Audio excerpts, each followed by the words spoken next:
Hello, everybody.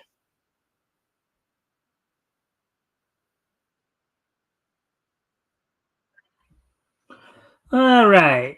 So, of course, to address a bit of the elephant in the room, yes, I know RJ's not here yet.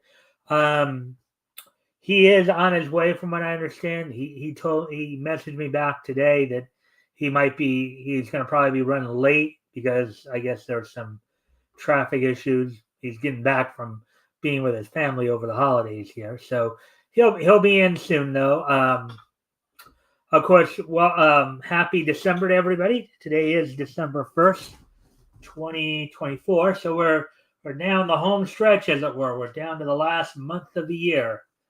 Um, of course, tonight is our weekly look back at comics history, as we take another trip down comics history lane. As today we'll be going back to, of course, April of 1940.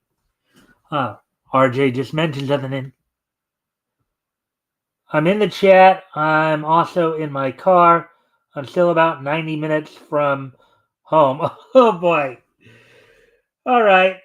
Um, so you're really going to be late then here. Uh,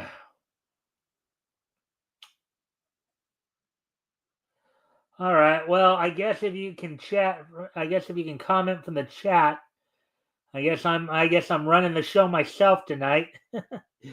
uh, Not going to be as much fun or productive as if obviously I had a co-host, but I guess we have to do what we have to do. Anyways, when you get home, if I'm still on, feel free to jump in. And then maybe you can help me finish up the show at least. I should have realized Thanksgiving weekend might delay me. Well, that's okay. Remember, we since we usually plan a month in advance. I usually try to plan like usually about a month in advance or whatever. It's hard to you don't usually start even thinking about that stuff until like maybe you're 2 weeks out from it. But that is what it is.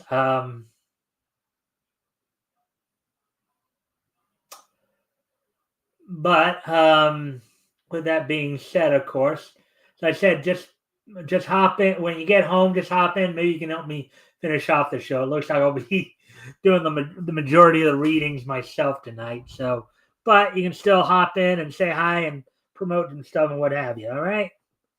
Um.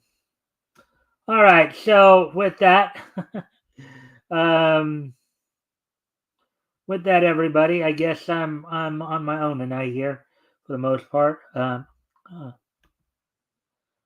Hi, Mike. Dropping in to like, share. Happy Thanksgiving, everyone. Happy Thanksgiving, Shadowhawk. Hmm. Actually, Shadowhawk, since you're here, would you like to pop in since RJ is a bit of a ways away from home? Would you like to maybe pop in and co-host for the night? I can send you the link, and then you can pop in.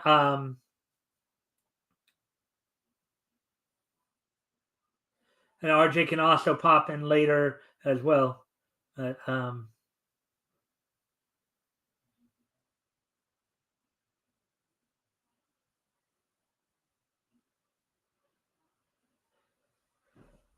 Shadowhawk, I'm going to go ahead and send you the link, and then if you want to pop into co-host, you're more than welcome to.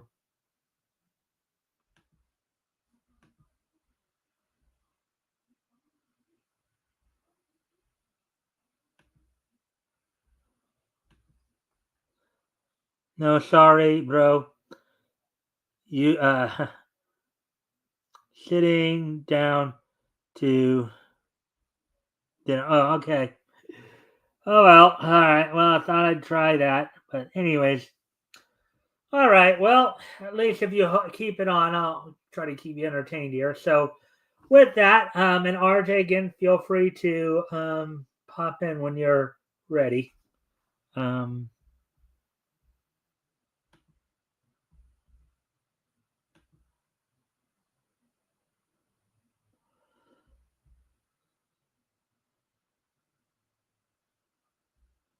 Anyways.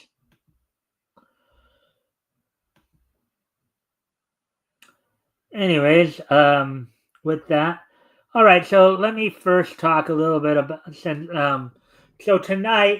um, tonight we're of course going over comics that went on sale in April 1940. This week we're focusing on books that went on sale from Ace magazines. Now, granted, Ace magazines only published one book this April of 1940, Super Mystery Comics Volume 1, Issue 1. So we're going to be going through that. I'll go over the book a little bit, and then we'll get into the readings. So, as always, if you guys haven't already, if you guys can help out by liking and sharing the stream, see if we can get some more friendly people in here to engage, that'd be appreciated. Also, if anything here grabs your attention, feel free to comment and or ask questions, and I'll try to answer the questions to the best of my ability. That being said, why don't we go ahead and get started on the material then? We're already quite a bit of a ways into it. So first off, let me pull this up here. So I figured I'd do this as well because I was gonna have to do it anyways. But anyways, so Super Mystery Comics, the publication published by Ace Magazine from July of 1940 to July of 1949. So in essence, 10 years. It ran for 48 issues, 8 volumes of 6 issues each, I guess is how they broke it down there. Of course, publishers, brands, and Ace Magazine, Ace, and then 7 issues where there was no publisher brand. Indicia Publishers, 20 issues under the Periodical House Incorporated publisher, and then Ace Periodicals for 27 issues, Current Books Inc. for 1 issue. So now that we got all that basic information out of the way, let's go to the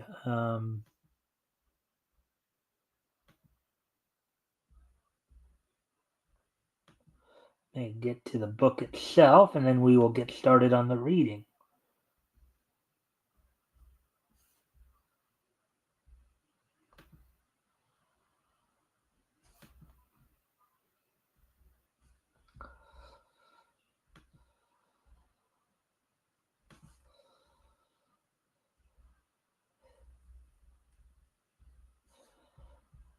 All right. So as always, guys, if anything here grabs your attention, feel free to comment and or ask questions. I'll try to answer the questions to the best of my ability. Also, if you haven't already, you can like and share the stream. See if we can get some more friendly people in here to engage. That'd be appreciated. So with that being said, let's go ahead and get started here. 10 cents, Super Mystery Comics, July. That's the cover date, of course. Not to be confused with the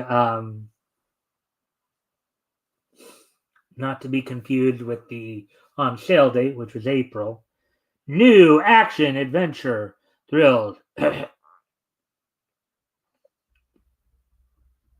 Introducing Ace's version of Magno the Magnetic Man. As we know, there was a Magno also in Quality Comics, for some of you who may be aware of that. Q-13, American Spy Fighter. Corporal Flint of the Mounties, Vulcan, Sky Smith, and others.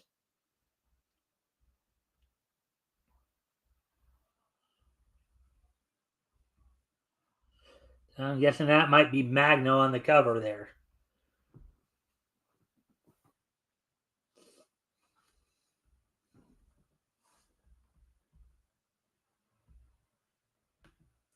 Excuse me a moment while I step away for a quick moment. I'll put some music on for a quick moment. I'll be right back.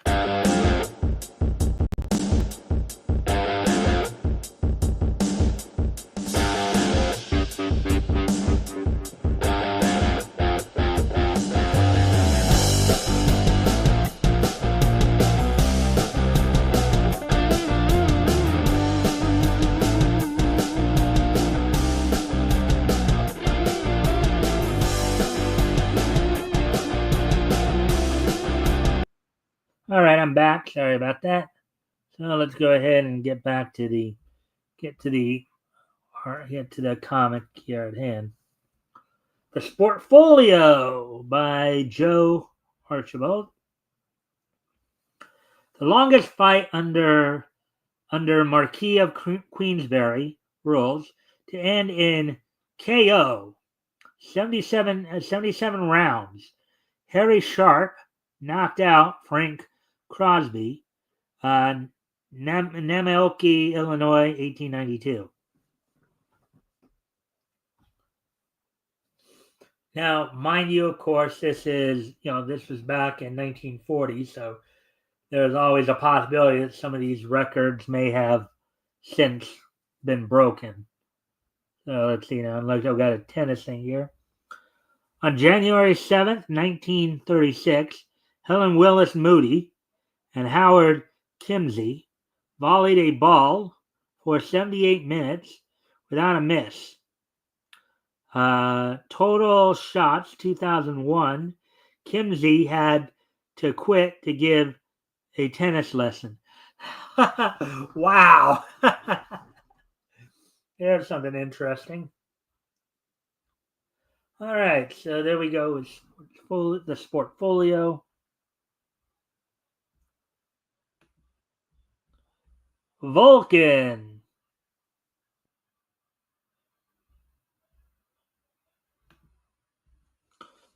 Vulcan, the Volcano Man. Lying beneath an uninhabited volcano island in the South Seas, the mighty Vulcan, the Volcanic Man, a direct descendant of the famous god of fire. Many years ago, Vulcan chose this place of refuge to think and study until such time came about that he would take his place in the present-day world. And so,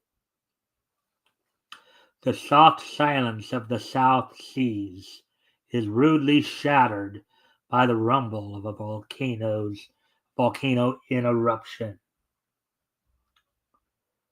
From the mouth of the volcano steps Vulcan, the subterranean man, whose destiny is to help the oppressed and fight evil. It's time for me to go into the world.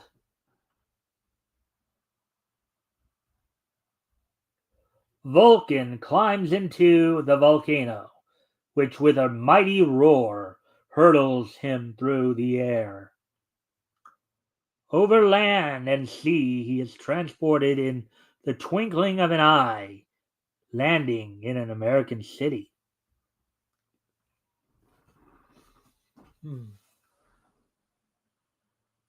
I smell a fire.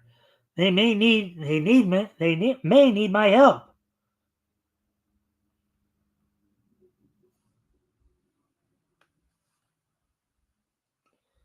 This uncanny sense, which enables him to ferret out fires, leads Vulcan to a building, one housing a nightclub. Here's where it is. This fellow sure needs my help.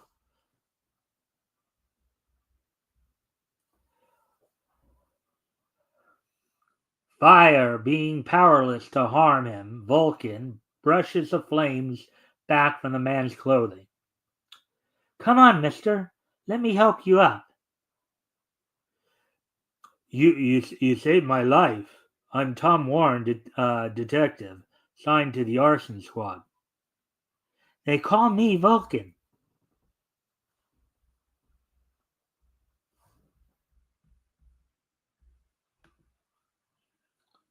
As always, guys, if you haven't already, if you guys can help out by liking, sharing the stream, see if we can get some more friendly people in here to engage. Also, if anything here grabs your attention, feel free to comment and or ask questions. I'll try to answer the questions to the best of my ability. So,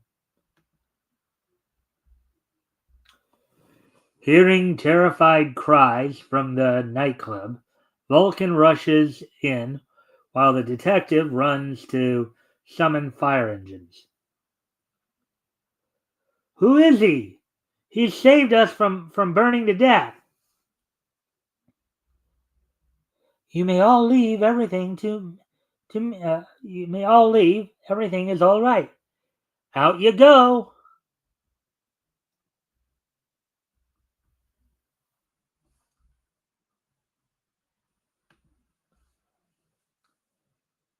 It's out. The fire's out. Yeah, he put it out somehow. I just saw him. Maybe he started it. You ought to pinch him, Chief.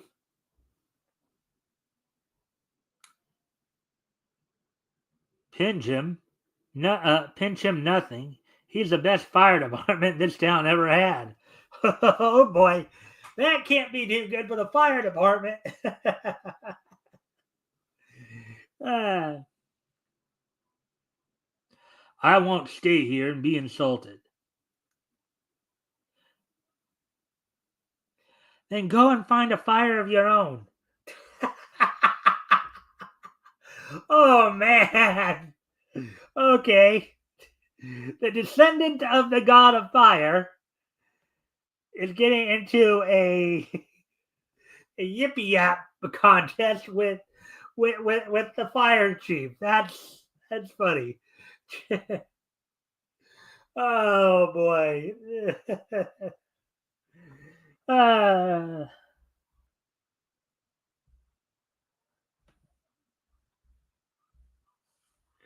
anyway, let's continue on here. You see, Vulcan, I'm tracing a huge gambling ring, but every time we raid, they burn the buildings. They burn the buildings. Two thugs knocked me out and left me to burn to death. When you found me, I'm convinced there's a gambling layout someplace here.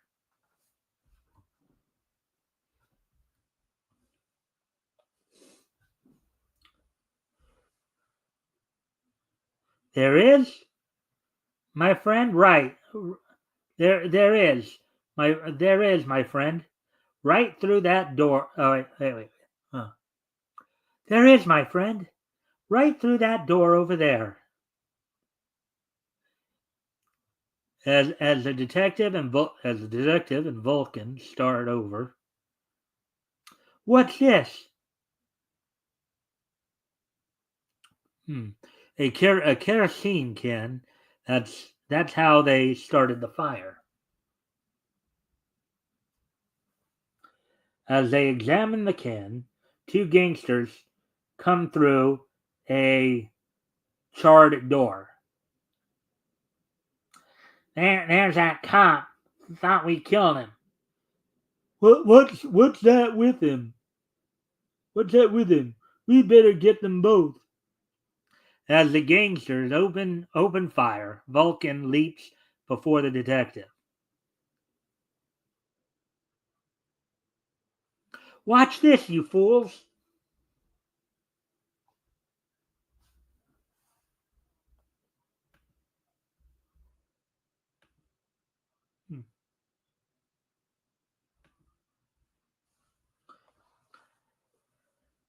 As the lead bullets strike Vulcan, his superheated body causes them to melt. Look, those bullets are melting. He's making liquid out of them. And now to teach you lads a lesson.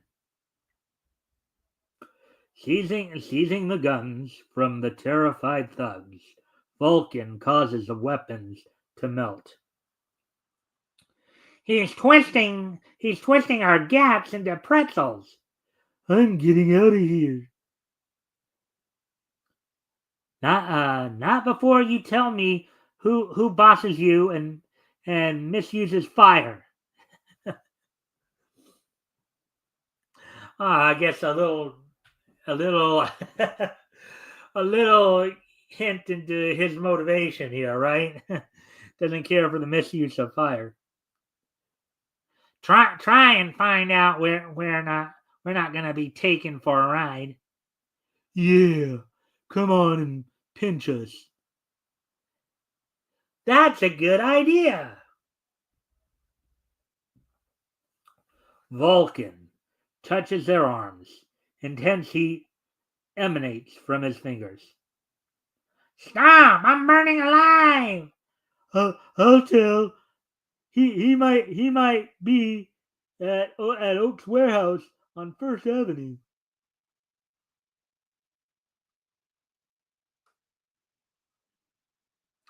Maybe that'd like me to leave something in case it gets chilly. Oh wait, we'll let the boys cool out here while we investigate. Maybe they'd like me to leave something to keep in case it gets chilly.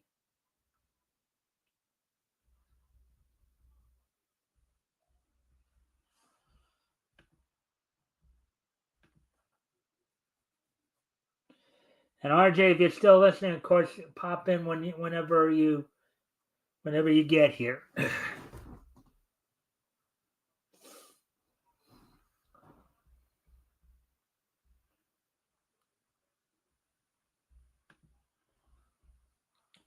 Say, Vulcan, you're the best heater this car ever had.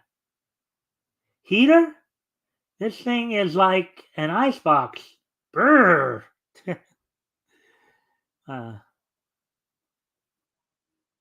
well. Fine. Well, we'll find out now whether they were telling the truth. As they enter, Tom suddenly jerks Vulcan back. What's the idea?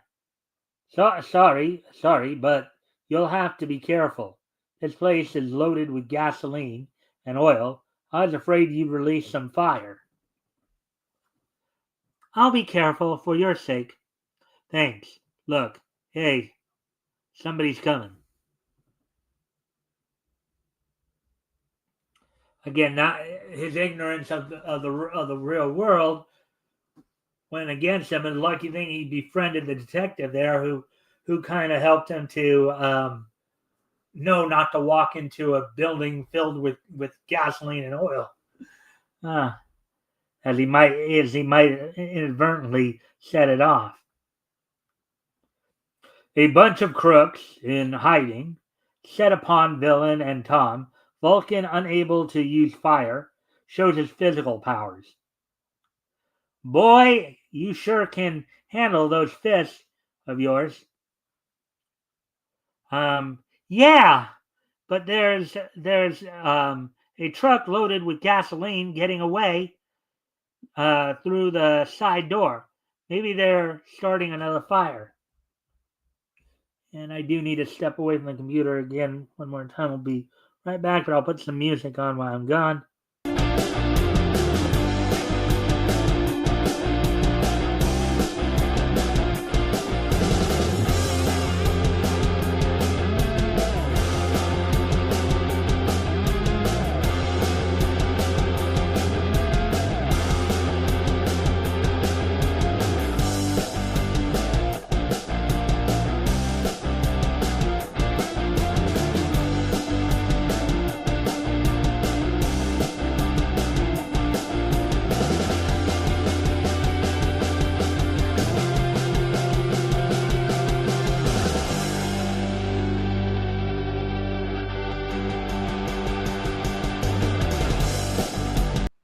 All right, sorry about that.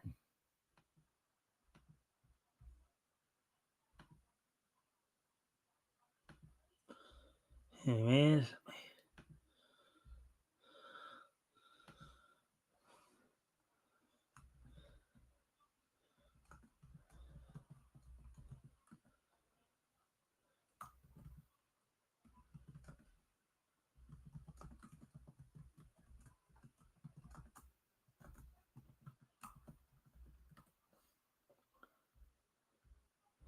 All right, so anyway, getting back to the article here.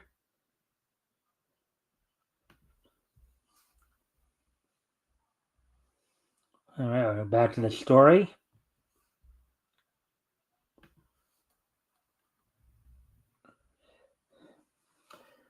Come on, Vulcan. We better follow it.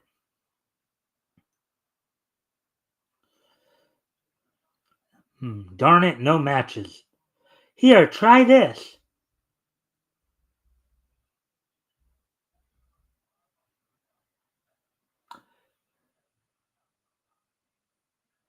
You'd soon put the match people out of business. It's too cold here. It's too cold here for me to go into business. I think they're heading for the waterfront. Oh, the detective's car, speedy car, easily follows the truck. A truck stops at a wharf to unload its cargo into a yacht's hold. What's going on here? Let's find out.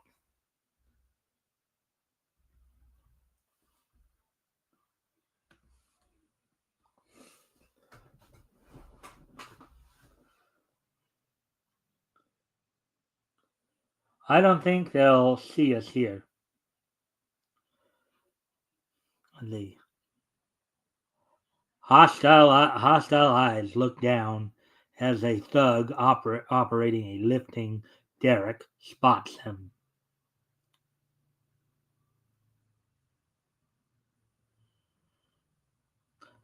Those guys look suspicious to me.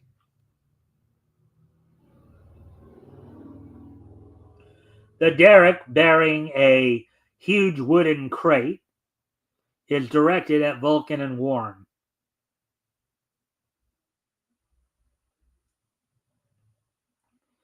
Hey, that's Warren, the cop. Give me a hand and we'll haul them both to the boss.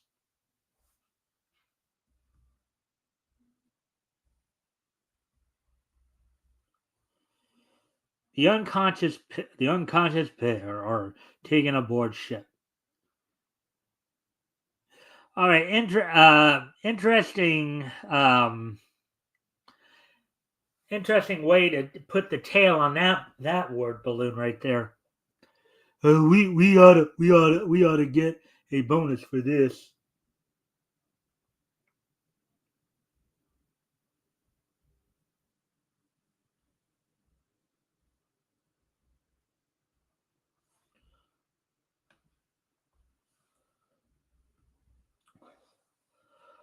While in the main salon, yeah, and this guy with the funny costume saves the cop and puts out the fire. I don't get it. I'd like to lay my hands on him. He and the cops are making this town too hot for us. We've got to take a powder. Yeah, what is it, Pete?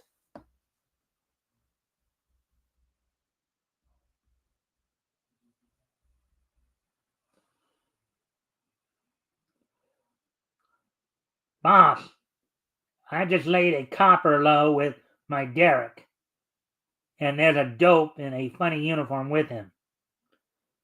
Good, good work, Pete. That must be the guy who's mussing up our racket. Come on.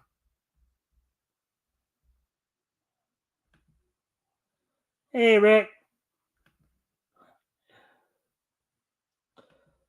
RJ is getting back a little late from his vacation, so I've been having to do the show on my own.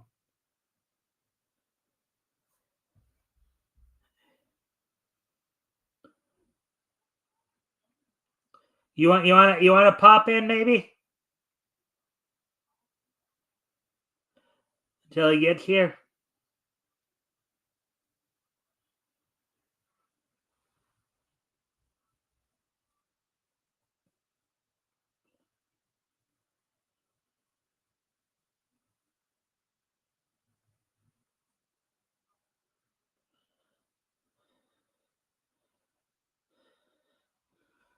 Yeah, I could do that. All right. Well, let me.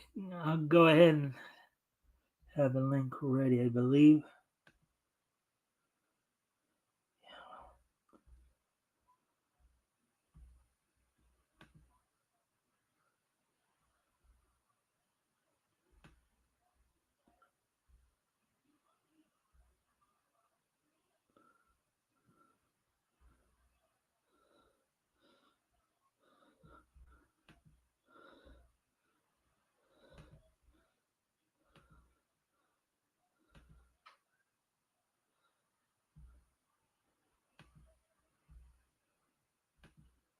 I just sent you the link, Rick. So if you want to pop in,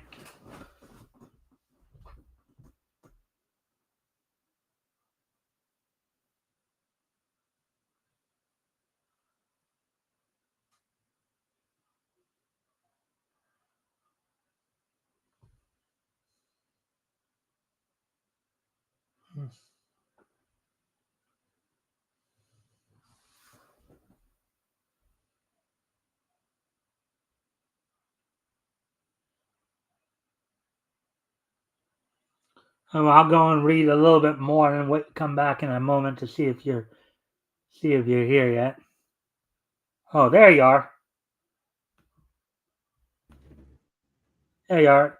Yeah, RJ apparently said he won't be getting.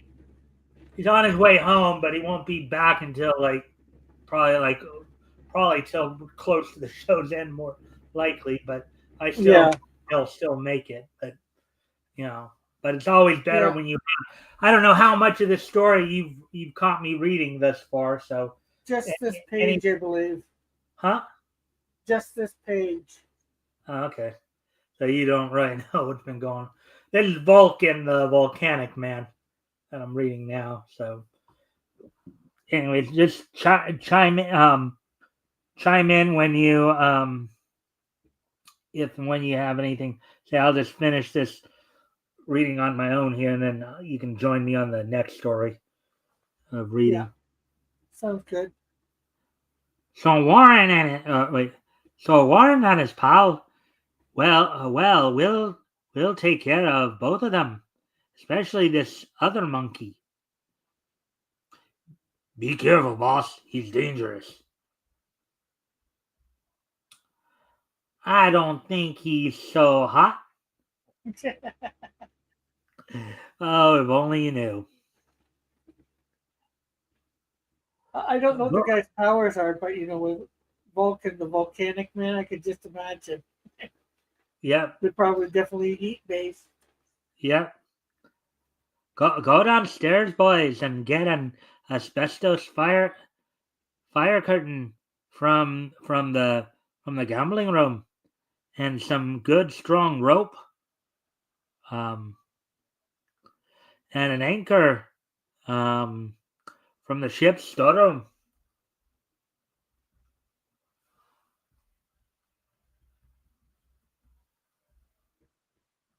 So is this the first or second story? This is the first story. Since it's just the one book, it's Super Mystery Comics #1 from Ace Magazines. Um, they ran for about 10 years, July of 1940, July 1949, 48 issues in total, with 8 volumes of 6 issues each. Yeah, So, I know that. I forget what year I saw that the company ran to. Anyways, I know they ran into the 50s. yeah. All right. So, hmm. the canny gang chief orders his men to get Vulcan ready for death.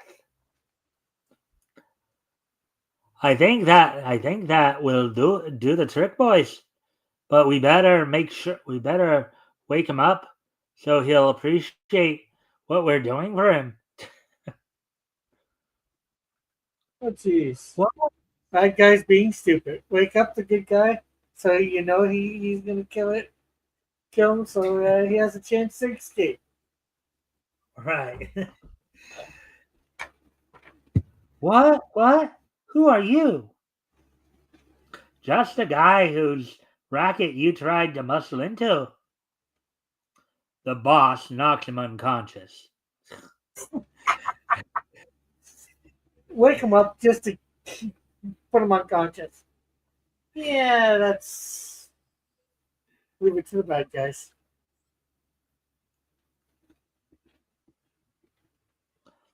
It ought to be nice and warm for you under the cold water. Okay, boys, tie up his tie up his head.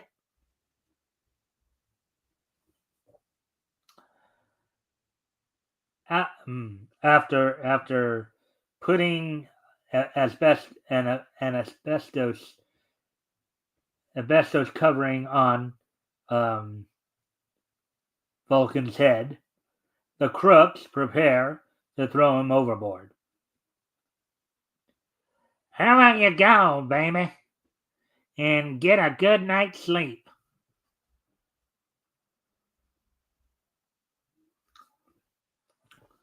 Things are about to be steamy. Yeah. But the shock of hitting the cold water revives Vulcan, who immediately begins to generate extreme heat.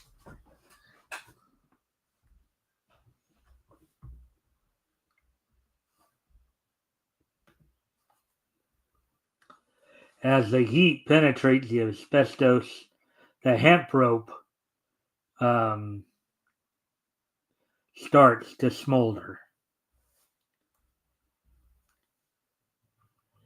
Now I'm really angry. I'll give those fellows what they deserve as soon as I get rid of this covering.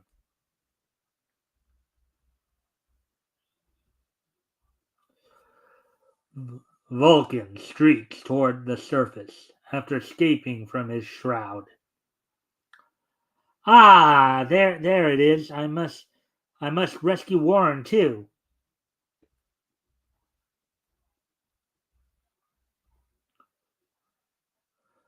Vulcan overtakes the yacht and climbs aboard.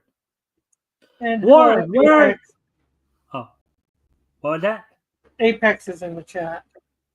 Hey, Apex. Hey, Mike Walters. Yeah, RJ. RJ is still en route home from his Thanksgiving holiday, so hopefully he'll be here towards the end of the show. But I was able to ask Rick to fill in for him um, this week, so um, hopefully though he'll get here by the end of the show, and we'll have him on as well.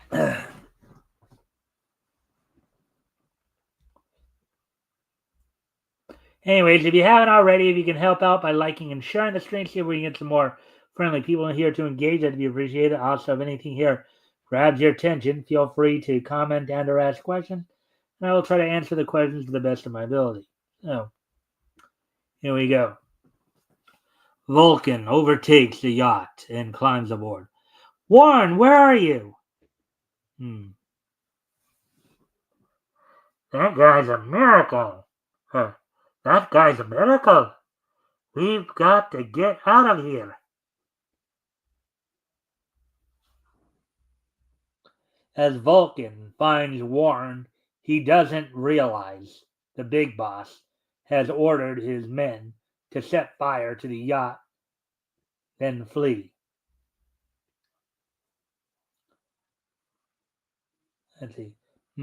They set the ship on fire when they saw you coming back. Look, they're escaping in the motor launch.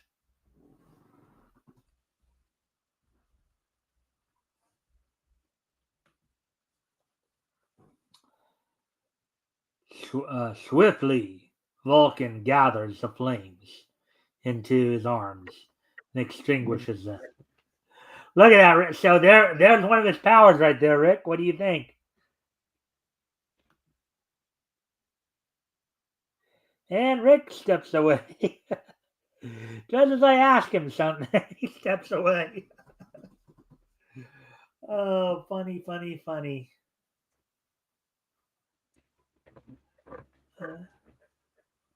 His mic's still on, so something must be going on.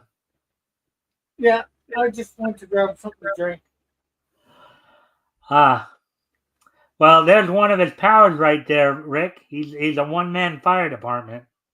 Yeah, he's taking in the flame.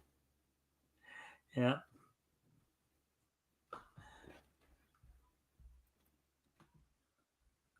Swiftly, Vulcan gathers the flames in his arms and extinguishes them. You take the ship into dock. I'm going after them. Vulcan races after the speedy launch. He's catching up to us faster and faster. Faster, faster. Under the intense heat from his fingers, the launch's propeller melts in Vulcan's hands. Now, now I'll even score.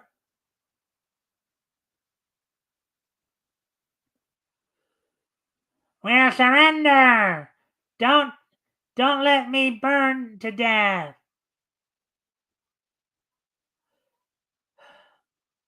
Too bad you aren't one of those rubber rubber heels. Um, I've heard about I've heard about instead of being just a heel. Uh,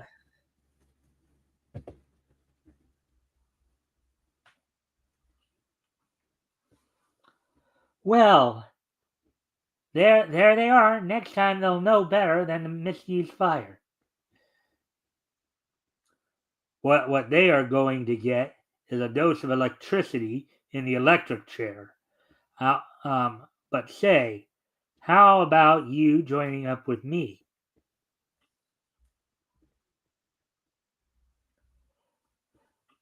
No, no, thanks.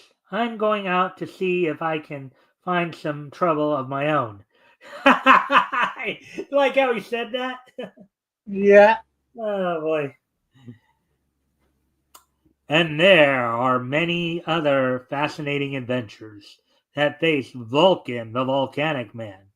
Don't miss next month's issue, for you will want to follow his exciting career as Avenger of the Oppressed.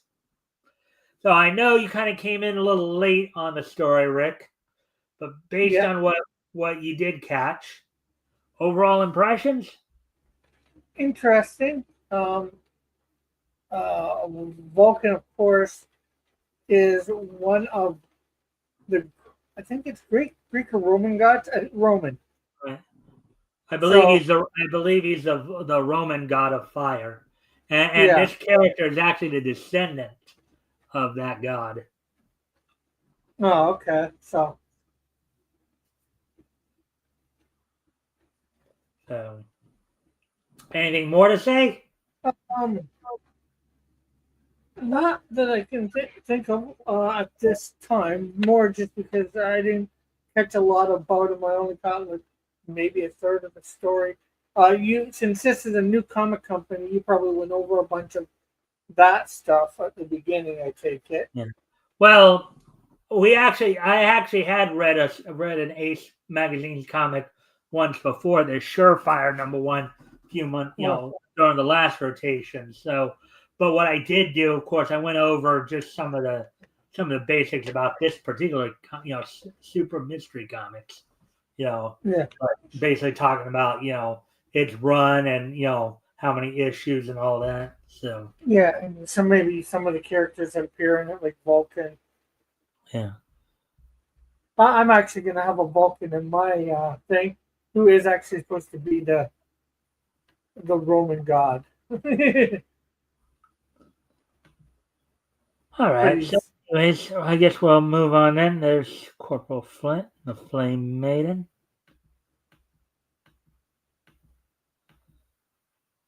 Magno, now I'd only planned to read, of course, three of the features here. Magno, the Magnetic Man, Vulcan, the Volcanic Man, and Q13. So those all three of them were, I think, were like double-digit stories. I think. Yeah. We're already at the 45-minute mark too here. So, all right. Well, now, of course, that you're here, and now that I've got, I guess I can delegate some of the voice roles to you. Would you Yeah, like to read some? for sure. All right. So Magno, the Magnetic Man.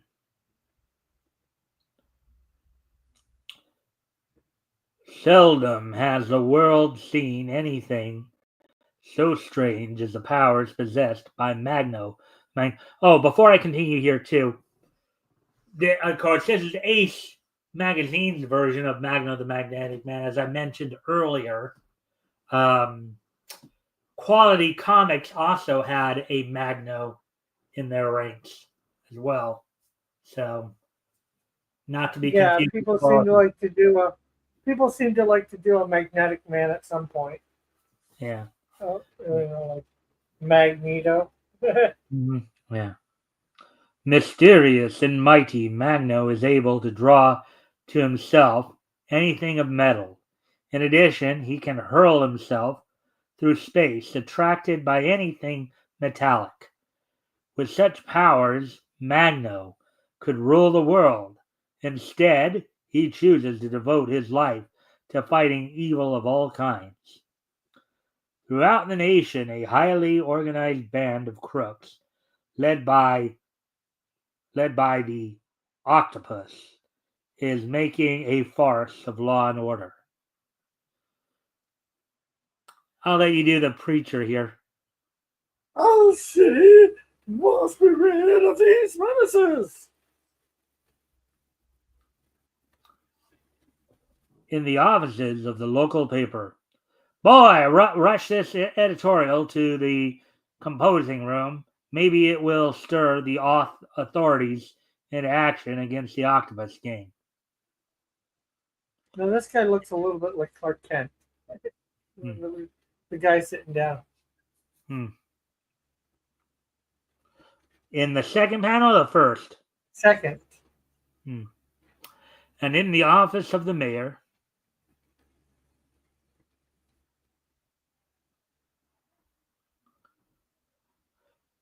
Want me to do the dude. man? Yeah, you go ahead and do the mayor, and I'll do the chief there. Yes. Do something. I want action. The citizens are clamoring for my scalp. My men are 24-hour on a 24-hour duty, sir. We're doing all we can.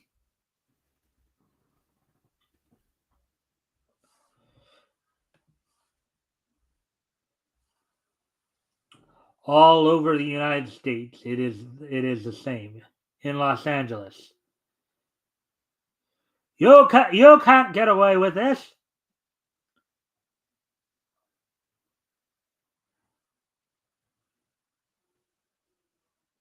Do the other guy right there, please. Sure. Here, take this back with you. The octopus in Chicago.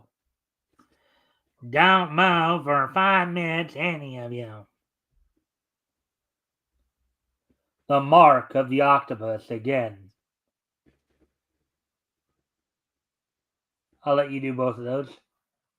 They cleaned us up. This show ain't no fish store. Oh boy. Oh boy. That would raise a few ires. That second one right there would raise a few ires. Do you can you figure out why?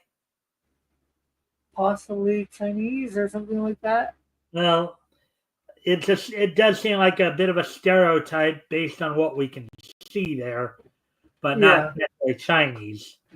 More like black, I think. yeah. It's hard to tell. Yeah. And in New York, greatest city of the world. This is gonna be a cinch.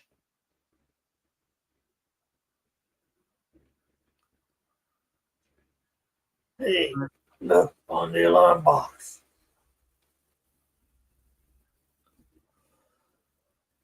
Frightened thugs see Magneto's face projected from the burglar alarm. Must be some kind of gag.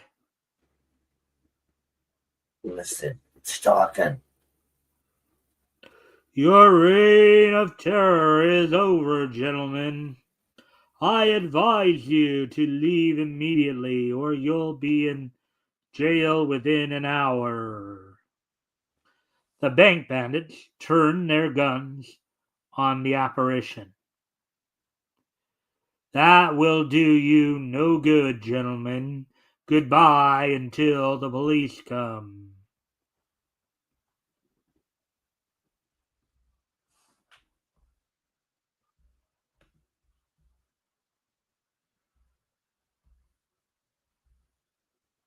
And I'm just trying to see if I can find my cursor here. Just trying to click over here.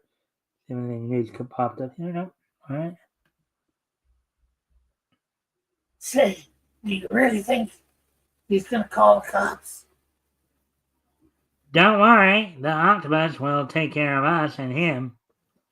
But even as the confident thugs resume their work, the police arrive with tear gas. In the midst of the fight, Magno arrives and demonstrates his powers. I command all alien metal to come to me.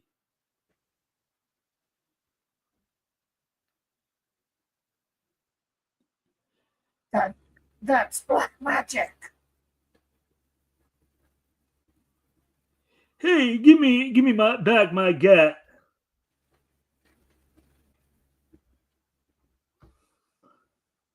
The surprised the surprised police handcuff the prisoners and turn to thank Magno. Begorra, he's gone. Wait till I tell my kids about this. Okay, you birds, get moving. Spurred to action by the by the by the help, Magno has given police officials from all over the country meet to discuss means of combating the octopus and his crime wave. To understand that this Magno took me to toe with trouble. I wish my city had him.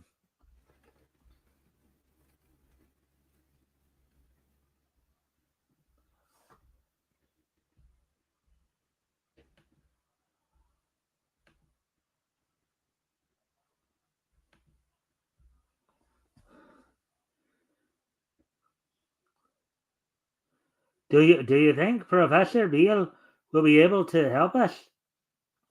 He is one of the most outstanding criminologists in the world, of the world. Well, Chief, do you ever? I think it's almost time to start, isn't it? You're ready, Professor.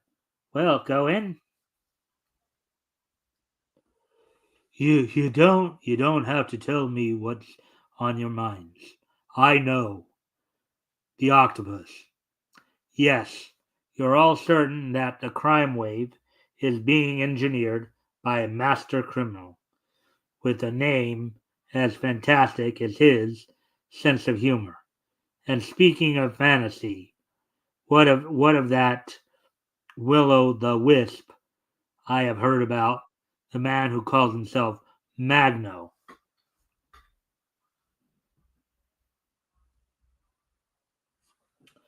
Yes, Magno. Now I'm accusing no one, but who among you knows anything about him? Yet you have accepted him as an ally on the side of law and order, and all the time he could be the octopus masquerading as a friend. Yeah, going against his own organization. Yeah, that would be brilliant. Yeah. The professor's crazy. Beale's right. Magno is our friend. There's no Uh, such person. Oh, go ahead. go, go ahead. There's no such person. Just a publicity stunt. Look, what's that? A hush sweeps over the audience as a light fixture suddenly reveals Magno's presence.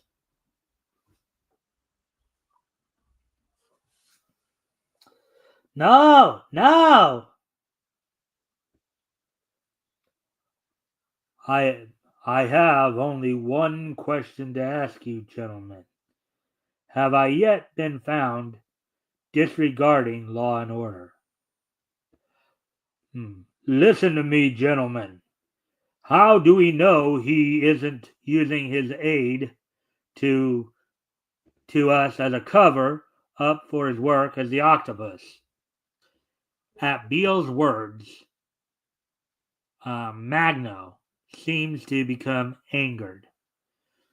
Gentlemen, come out on the terrace and wait for me. I shall return.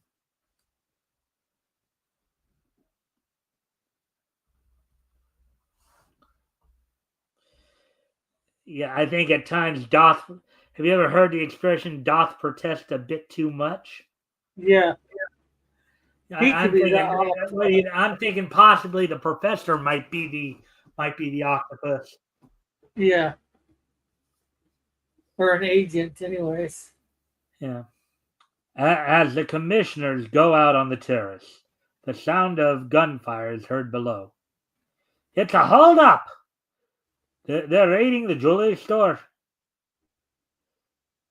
As the crooks start to escape, Magno leans over the side of the building and uses his magnetic powers. Come on, boys. We're waiting for you.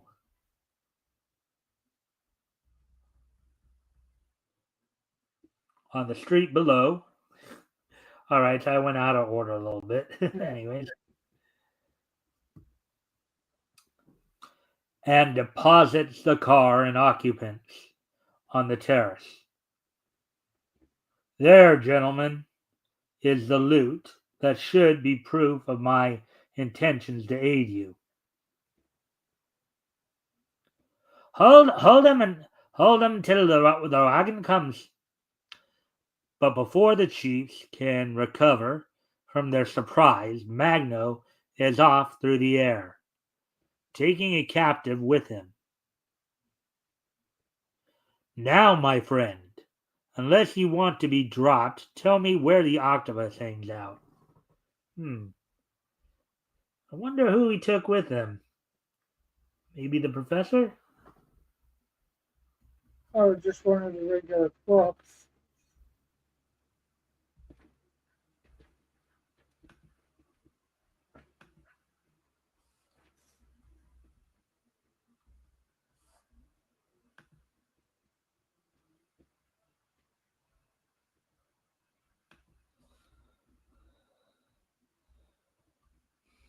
Oh, yeah, one. You asked for it. All down, all down. Swooping down, Magno catches the crook and floats gently earthward.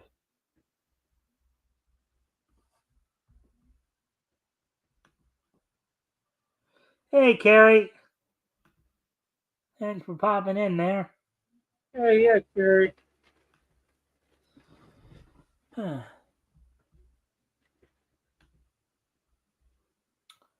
To avoid being double-crossed, Magno causes his face to be projected along the way. Even though I did the crook before, I'll let you do the crook this time. Wait, let's see.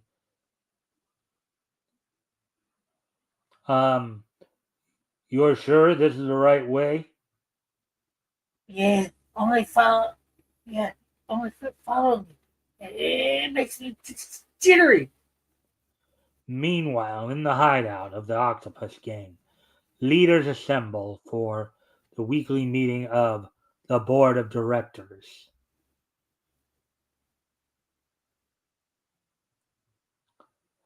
We'll alternate there. You start with the guy on the left there in the orange, and then I'll do the middle guy, and then you can do the. We feel a clean, uh, soft, we Job. called a clean job in Topeka, Topeka last week. 100 grand. Chicken feed. We cracked 2 banks in one day. Sid, here's one of my boys. What's the trouble, Ozzy?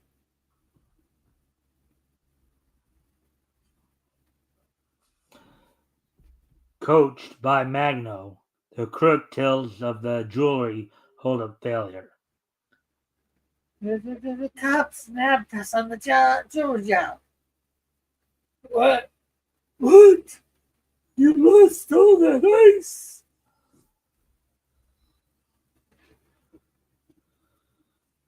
Something fishy here.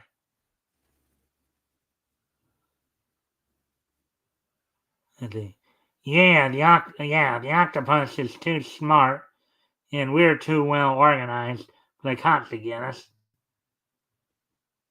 I wish the octopus was round.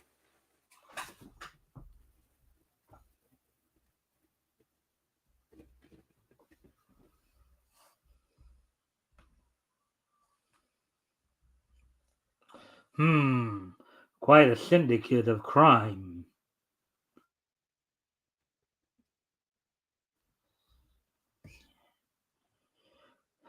Do you think this cramped $5 million job we're going on tonight?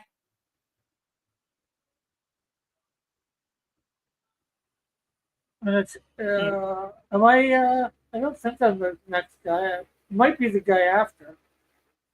I No, don't even. I think I took the guy after, so that's Okay. why I'm doing the middle guy.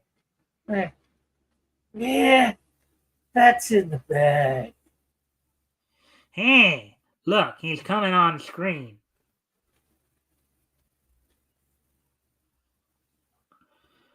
There he is. What'll we do?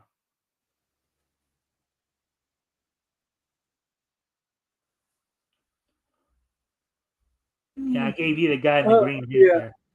I bet he's plenty sore about that job.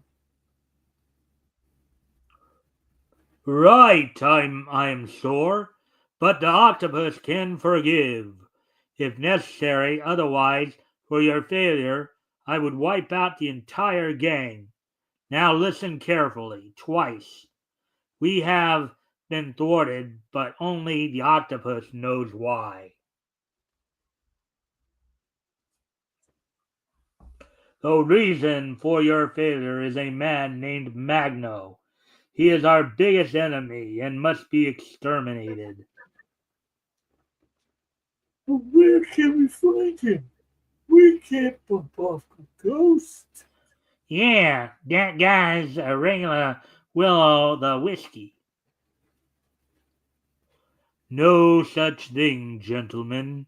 He is in this room behind the curtain. Come on, boys. Let's drill him.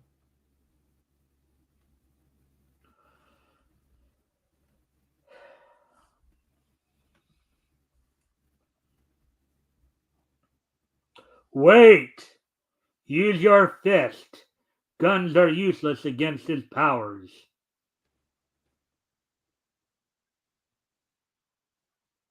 I'll break him in two with one hand. Grab him. Don't let him out. Well, we'll give him a ride in a hearse. Swiftly, Magno slips through the crowd in an attempt to find the octopus. There's a door alongside of that screen. if I can make it unseen. Well, what have we here? Looks like some sort of laboratory. Quite a layout. So this is where they make their explosives. Ah, visitors. There he is. Brain him!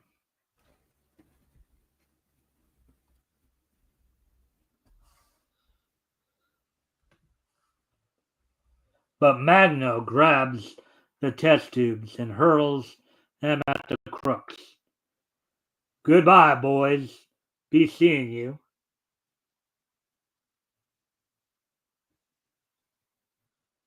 I can't see. I know it. Get off my foot. The octopus isn't in this building, but I'll get him yet. Later, if I could have learned where that $5 million job is going to be pulled. Suddenly, a feature on the radio attracts Magno's attention. You want to do Lucky Larson right there? This is Lucky Larson, your roving reporter, friends. How would you like to be on a ship that's bringing in 5 million in gold from Europe? So I guess that's where the 5 million is. 5 million in gold? Why? Yes, my friends, 5 million in gold. It's coming in tomorrow on Plattsburgh, which is steaming towards New York. And now, That must be the job they were talking about. I've got to work fast.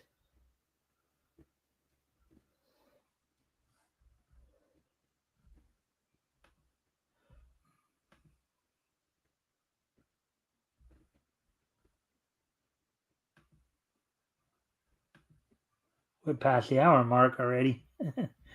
yeah, but like you said, you're only doing 3 stories, so, and we're probably over halfway done this one, right? Yeah. As Magno rushes from the house, he runs into a policeman. You want to do the policeman this time? Oh, say, where do you think Oh, hello, pal. How are your tricks? Fine. Sorry I bumped into you, O'Malley. Imagine us looking all over town for a lost Zeppelin. Do you mean a blimp? Uh, sure, it was a blimp stolen from Randy's safe flights over on the marshes. I wonder where there's. I wonder. Well, there's nothing like investigating.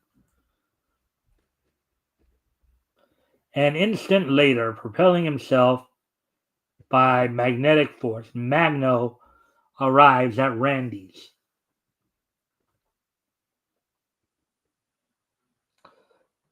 Glory be! What's this? Another spook? Are you Randy, the man who lost the blimp? I am, and if my plane was in shape, I'd sure catch them, even if they did head for open sea. You say they went out. You say they went out to sea. What do you think you're doing? Common the water, maybe. Sometime I may tell you. Using the impulses at his command, um, Magno hurtles toward the Plattsburgh. That must be it down there.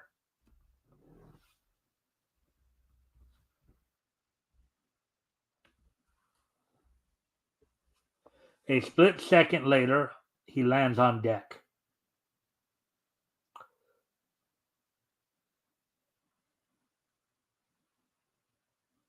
All right, you want to do the captain right there? Okay.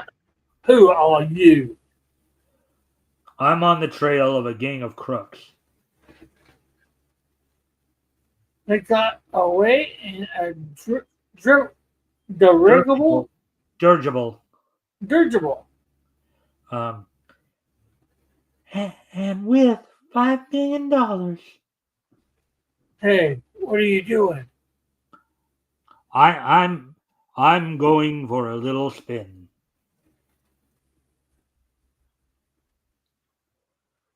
Swift as an arrow, Magno speeds through the air till he sights the blimp above him. I'll be aboard her in a second. Hey, someone's hitching a ride. Uh, oh, it's you. Uh-huh.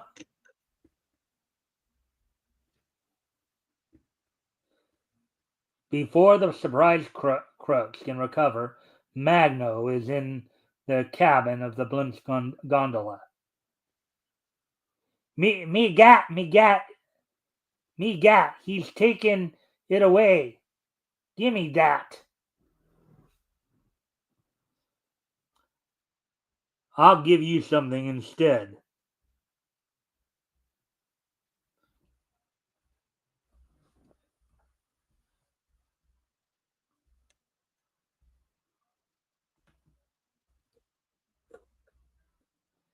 Hmm.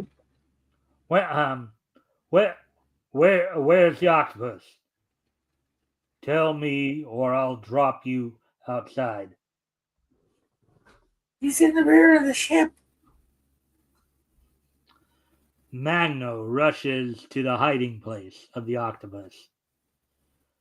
So we meet at last. Perhaps, but not for long.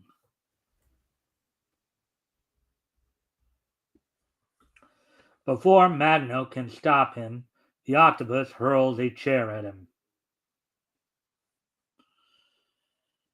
and plunges into space as one of the crooks, ignoring Magno, rushes into the room. Come back here. We ain't gonna face these rabbits alone. For full bullets can't penetrate this bulletproof suit. Meanwhile, Magno recovers and knocks out the crook. So the octopus wears a bulletproof suit, eh?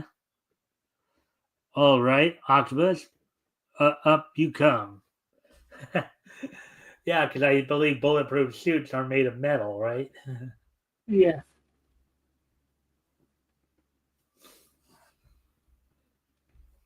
Well, maybe back in the day. Yeah, it's probably some fancy material nowadays, right? Yeah, Kevlar. Kevlar. Yeah. At least last time I do. Realizing that the octopus is wearing a suit of metallic composition, Magno exerts his magnetic powers, drawing him back to the gondola. What? Where he hauls the startled octopus back to the ship, back into the ship. In the tiny compartment, the two fight a death struggle. Don't reach for your gun. I've already gotten it from your pocket. That finishes it. Now to see who you really are. And now here comes the big reveal. So my guess is it's that professor guy from earlier. What do you think, Rick? Yeah, I'm gonna guess the same thing. Let's see if we're right. And we are. Oh. Look at that. We read right through we saw right through the foreshadowing, didn't we? We just know the tropes. The octopus revealed, Professor Beale. Quite right. I had an idea all along that you were mixed up in this. I knew a man who could head such a gang of criminals would have to know a lot about their psychology. But unnoticed by Magno, the thug he left on the floor has recovered. You're through, Mr. Octopus.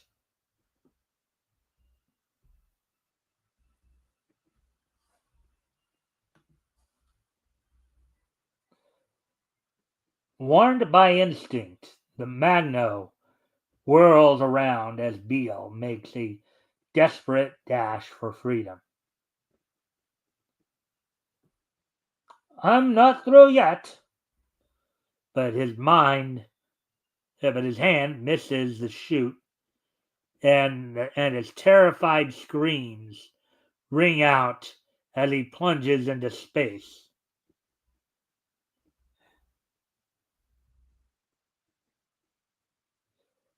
Perhaps it's best he chose that way himself.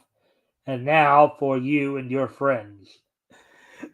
We've seen this before in these comics, haven't we? Where the good guy will kind of just let stuff like that happen. I remember it from the first Batman story. Yeah. It's funny that way because he still has the bulletproof vest on, so he could use the same trick to bring him back that he did before.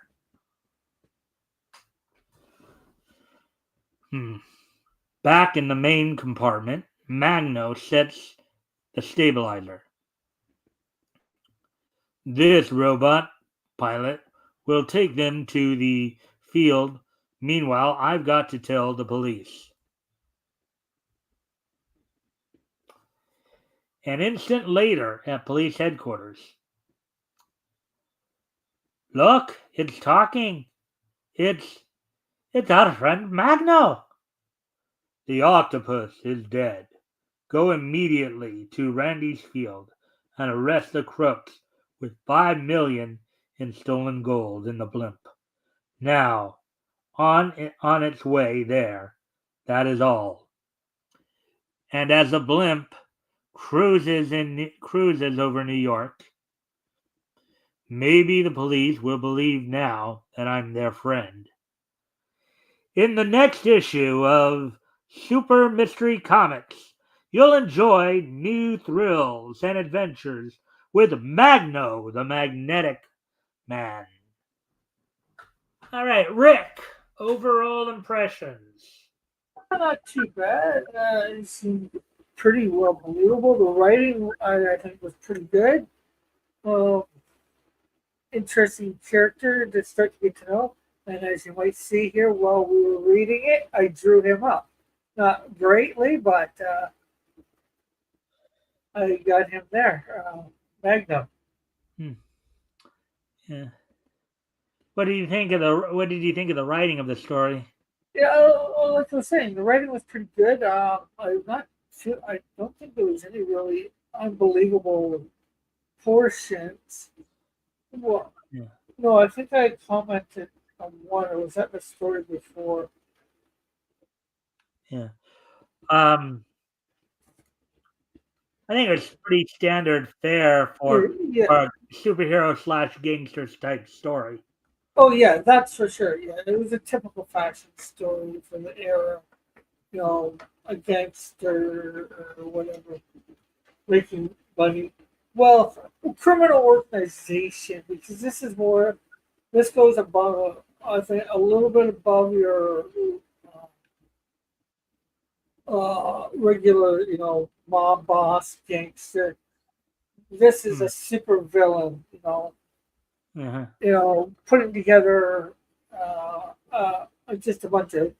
He's getting a bunch of minions that are like thugs and gangsters, but he seems to be above with just your regular mob bosses.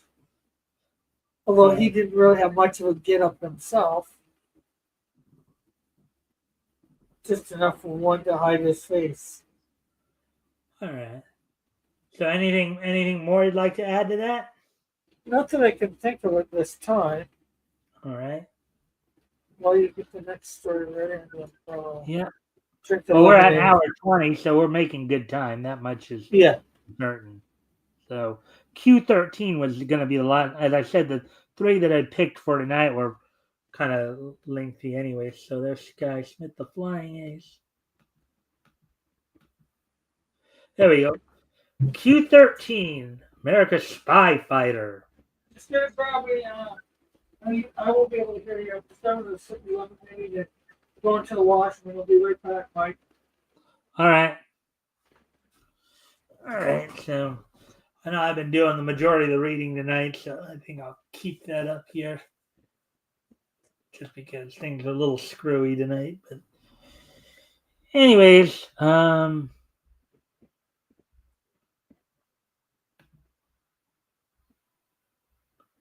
actually, I guess I will wait for Rick to get back. All right. La la la la la la la la la la la. La la la la la la la la la la la. La la la la la la la la la la la. La la la la la la la la la la. Of course, I'd like to thank Rick for the new back for the backgrounds and the thumbnails here, making these particular shows even more delightful to watch. I'd hope. You know, What was that? I was just saying to everybody, I was thanking you for the thumbnails that you've been providing for the giving us a little bit more something more interesting to look over as we as we look through the comics as well. Yeah, and they're each from whichever company that you're dealing with each week, and sometimes a number of their various logos that they've gone through over the years. Um, for the quote unquote Marvel night, I've actually just made one for Timely. So whenever you get into Atlas, I'll probably make it up way before then. I'll make up one for Atlas, and then I'll make up one for Marvel whenever you get actually into quote unquote Marvel. Yeah. All right, so let's get to this last story then, as we are hour 23 here. So as I said, we're making good time here. Q13, America's Spy Fighter. Over the four corners of the globe roves Q13, whose mission in life is to protect his beloved homeland America from plots of foreign spies.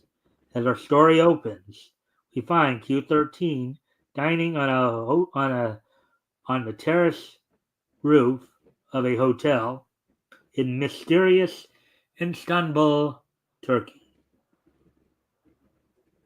Can she be smiling at me? Funny, but I don't remember her. She's coming over.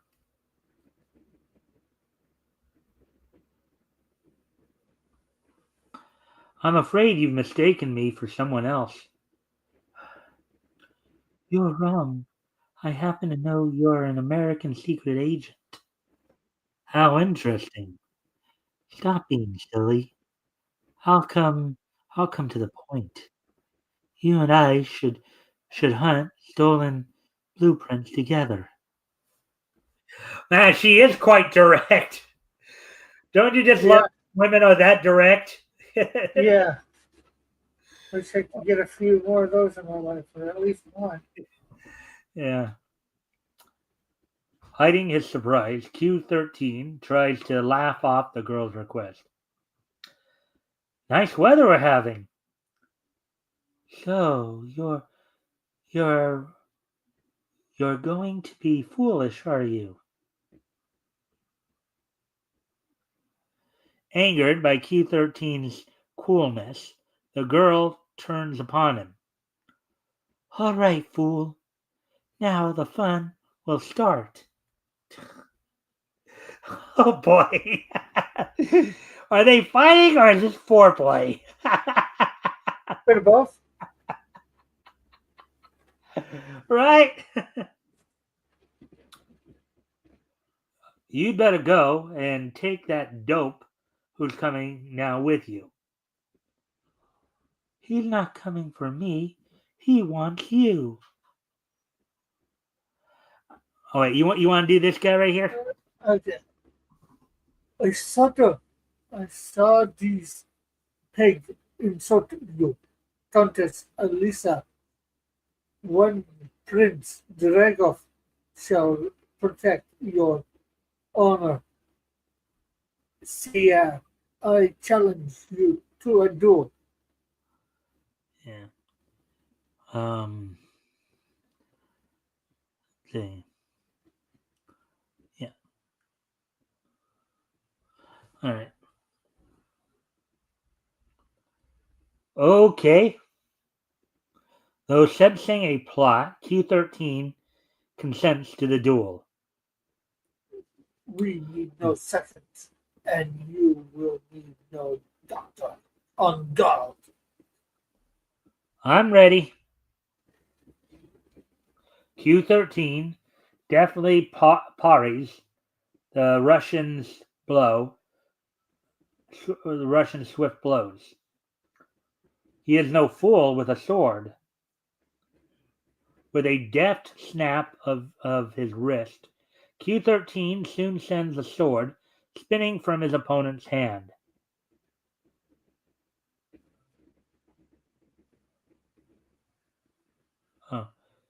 Oh, don't kill him. He has had enough. He's safe. You will hear from me soon. This is not yet finished.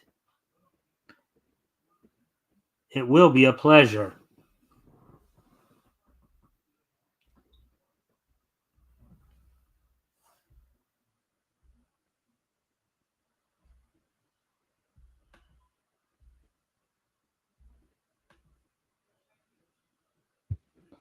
Let's see now. Back in his room. I wonder just how that countess and the prince fit into this picture. I don't think that um, Messity, the freelance spy um, who swiped the plans, would have anything to do with them. Q13 receives and recodes a cablegram. So Messity is hiding in Caparoni. Tomorrow I'll pay him a call.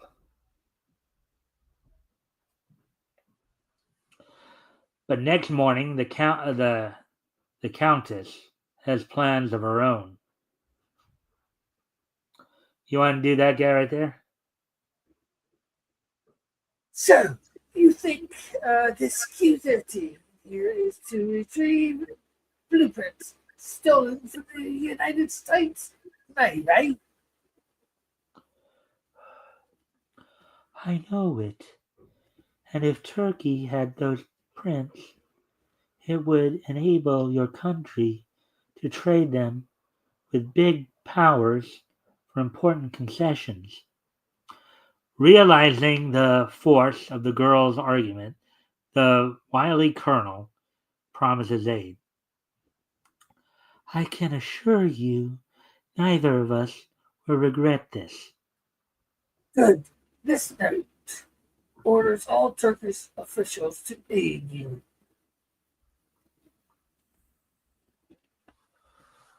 Meanwhile, Q13 is searching Caparoni for the plan thief. Messity will stay hidden until the dictator's representative meets him. What's this coming?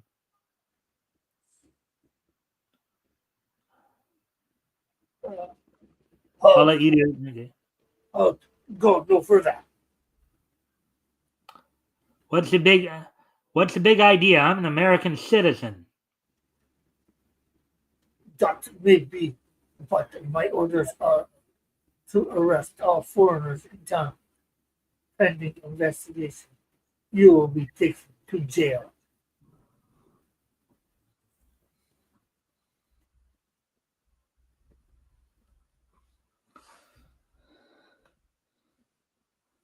Q13 tries to fight his way out,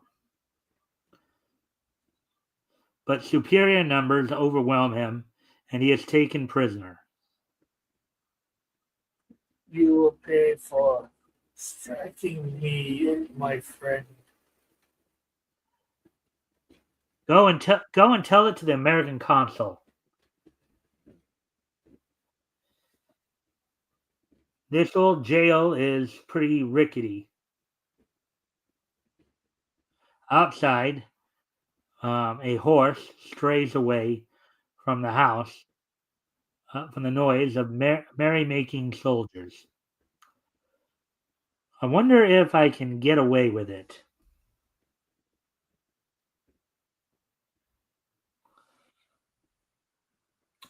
Q13 whistles softly to the horse,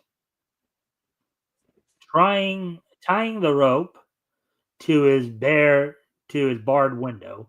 Q13 slaps the horse. Get going, baby.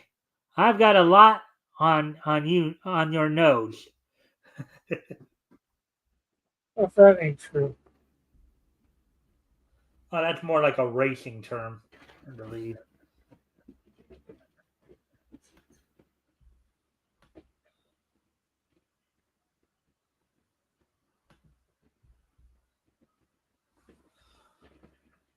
As the window parts under the horse's power, Q13 slips out. A moment later, get going, baby.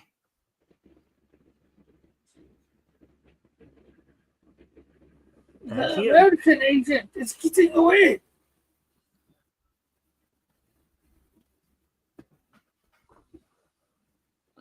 Aided by the darkness, Q13 eludes his pursuers.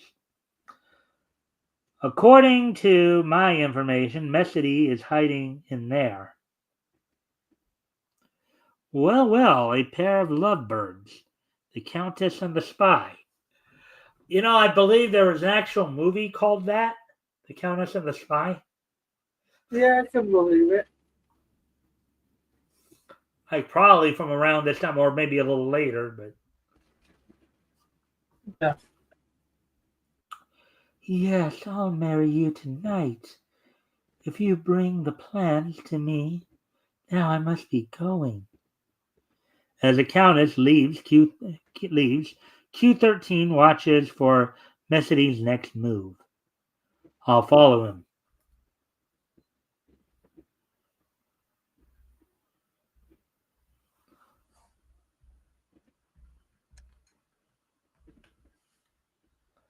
Unaware that he is being followed, the spy stops at the door to an old tomb. Q13 is right behind him. A nice place, an old vault. Messity opens a vault. But the treacherous Countess had informed Duragov and the Turkish cavalry of the plan's hiding place. Hearing the noise above, Q13 confronts Messity.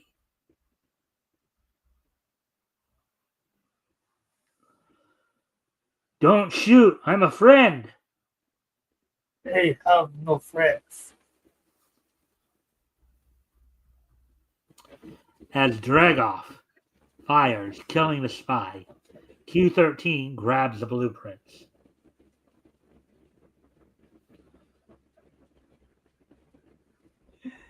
Again, with this outright killing here, it's almost like, again, it's one of those this was made for kids type stories. Probably not, but All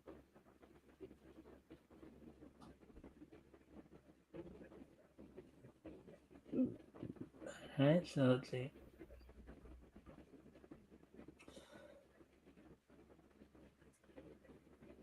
All right, that's you down there. Get away, you fools, so I can shoot him.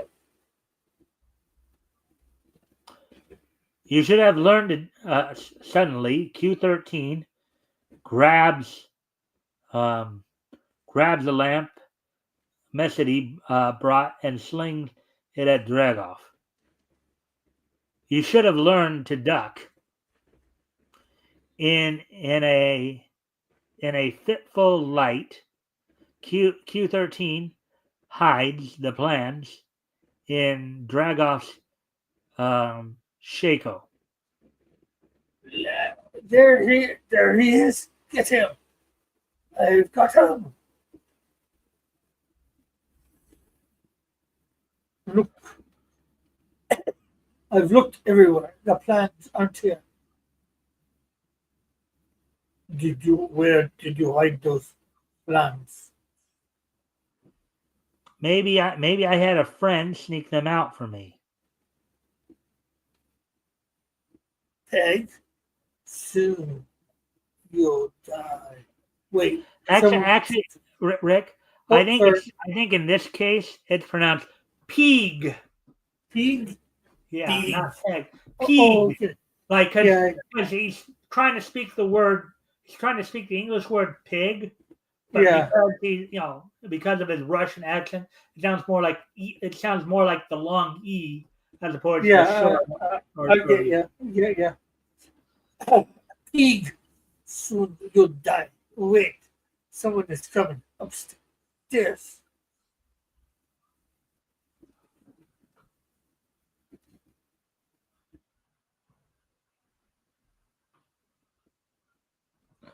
I think it's still you. Ah, the Countess.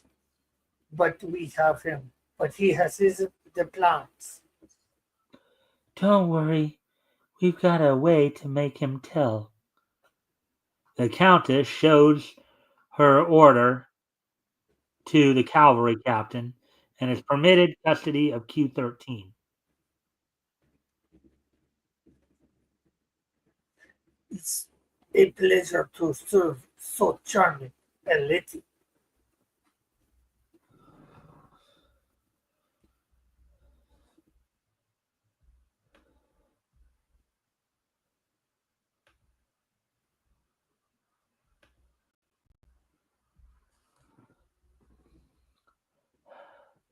When we get to Stamboul, I think you will wish you had talked.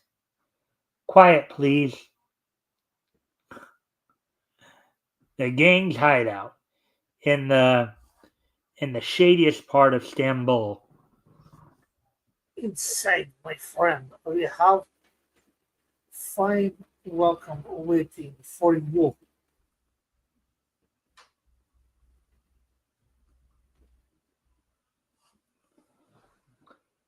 This is your last chance. Are you going to tell us where you hid the plans? They're at the end of the rainbow. Very well. Dragoff, beat him until he talks. What if he doesn't talk and he dies? Then what? Yeah. 78, 77, 78.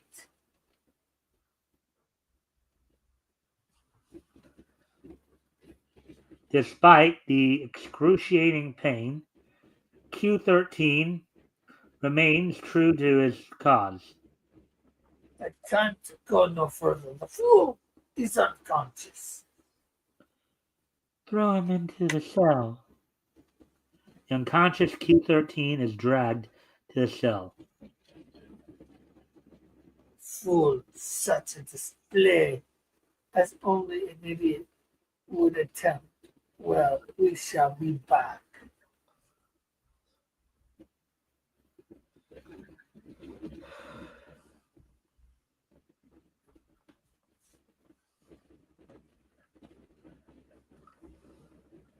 An hour later, Q13 regains consciousness. Dragoff certainly plays rough. One of the gang appears. He is some fool. The Countess wants me to die on full stomach. Did she sprinkle it with arsenic? That will teach you to respect more. That will teach you to speak more respectfully to your betters.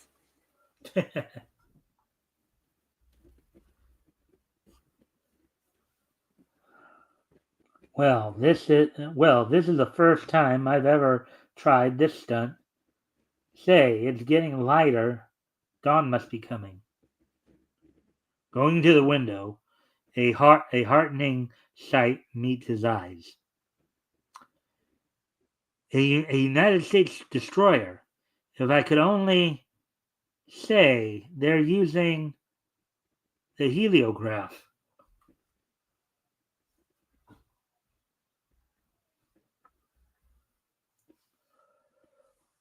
Far out on the Bosphorus, the American destroyer Yukon rides at anchor.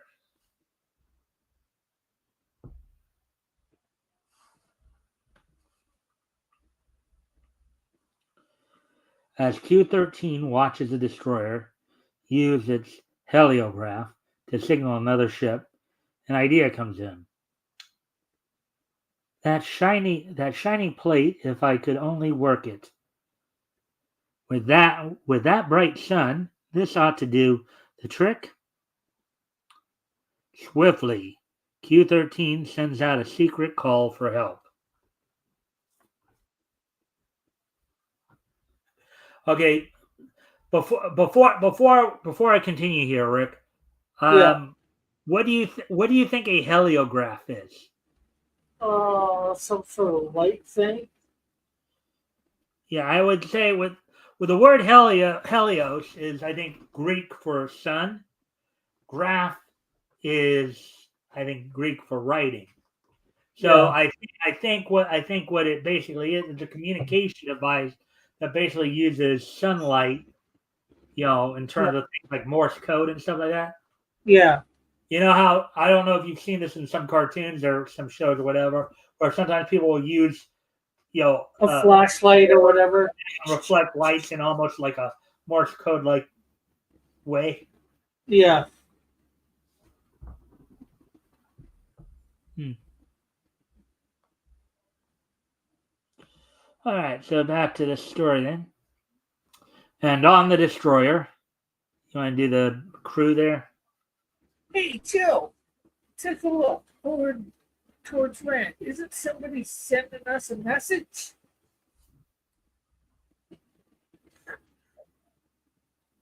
You're right, but it's some kind of a code. I'll take it down and rush it to the captain. I'll be the captain here. You can still be the crew. Where did you get this? It's a secret code. Someone flashed it from land, sir. Seaman Jinx and the right has the right location. Get the location and have Ensign Parker take a landing party ashore immediately. Would that be Peter? Huh? Ensign Parker, Peter Parker? I would say, would that be Parker? Oh, Oh, I guess Richard Parker, his dad. could be. But this is a Marvel stuff. Aye, aye, sir.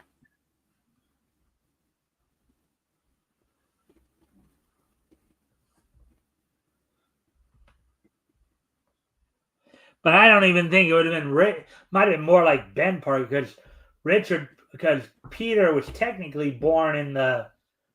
Well, I don't even think it'd be Ben Parker because Ben would have been about only slightly older.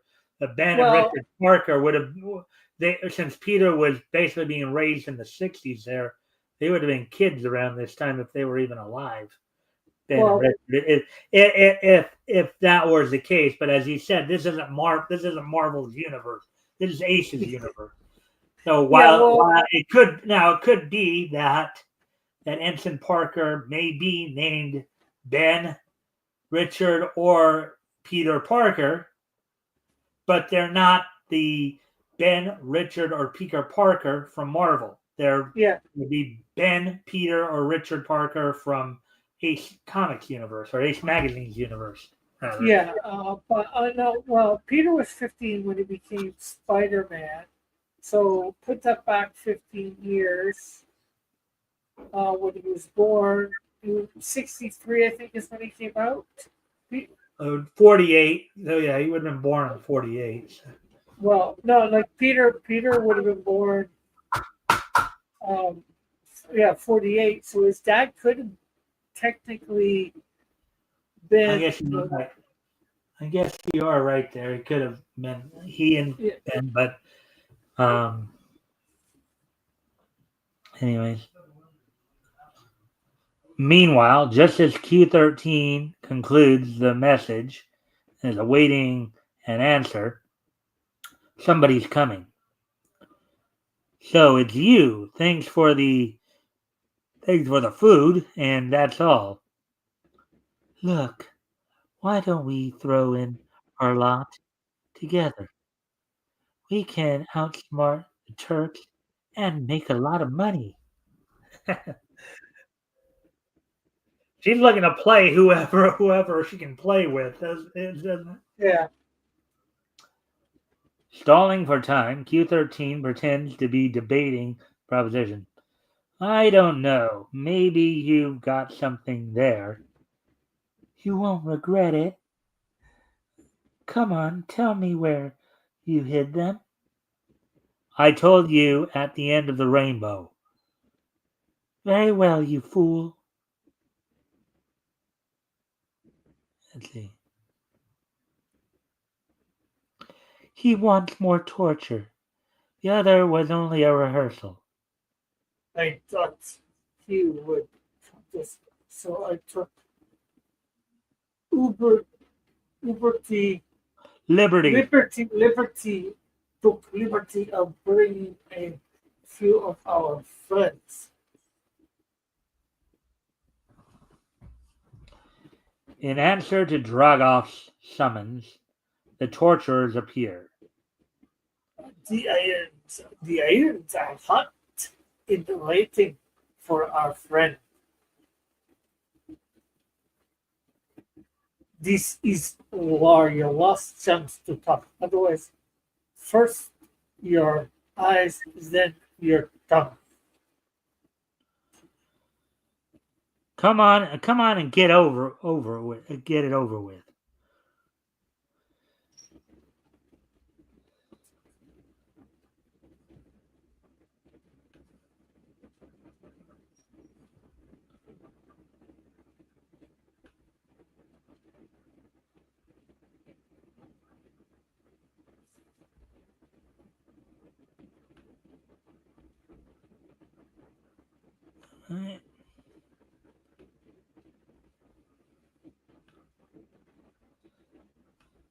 Oops.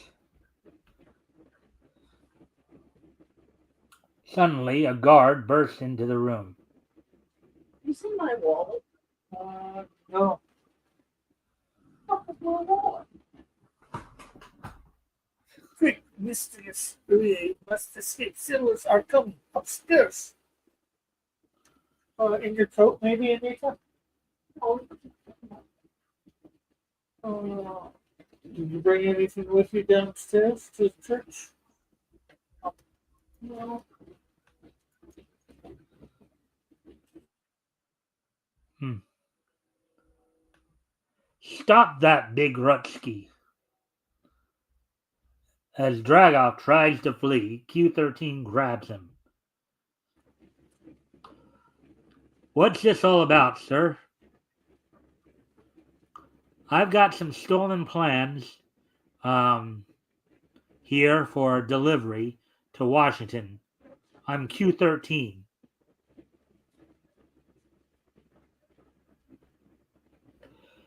You big ape. He hid the plans in your hat. They were there all the time.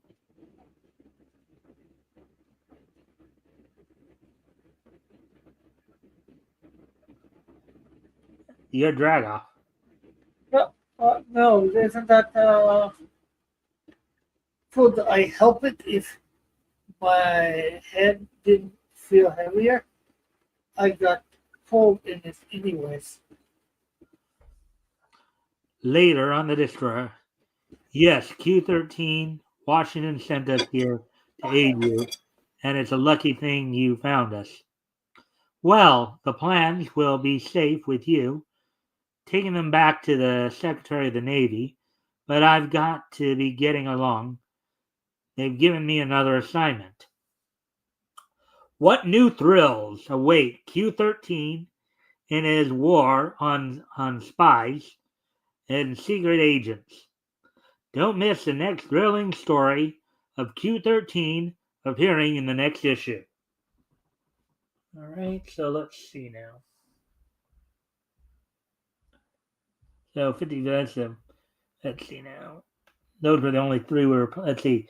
And we're already at an hour 51, so I think probably a good time to start wrapping up here.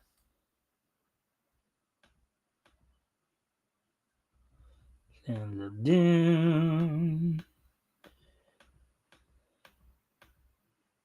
All right, yeah, so there we go. Now, Rick, I know you kind of came in late, so I know that's you there? I guess we'll have to wait till he comes back. La la la la la la la la la la. La la la la la la la la la la la. La la la la la la la la la la la. La la la la la la la la la la la. Just wait till he comes back here. Oh, maybe RJ will join us in a moment. And if not, I'm going to call him afterwards. Oh, private chat. Be right back. All right, well, I'm going to at least wait for him to come in.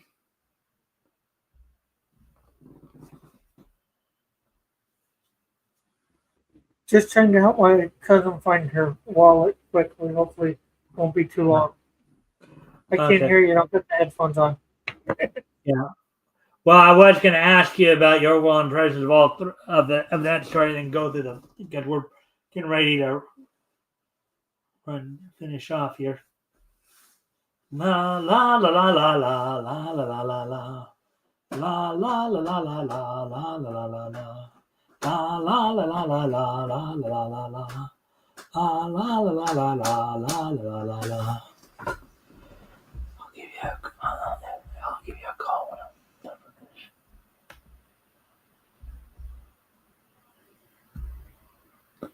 Ship header mystery.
La la la la la la la la la la la. La la la la la la la la la la la. La la la la la la la la la la la. La la la la la la la la la la la. All right.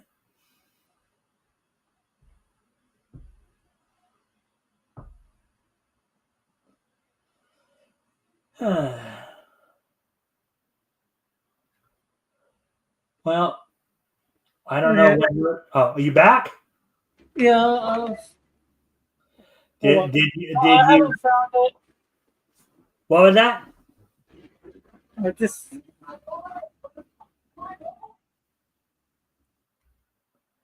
Was she able to find it? Was back. she? I said I check in. Was she?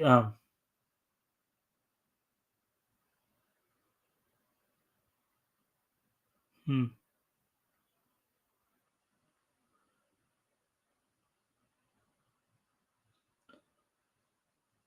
All right. Well, with that, I guess I'm just going to go ahead and start wrapping things up here because of the fact, because it looked like Rick's kind of caught up in something here that's going to take him a few minutes. We're going to ask him about overall impressions of the two full stories and the portion of what he caught, but as it were, he seems to have got caught up in something here domestically. So what we'll do right now, of course, is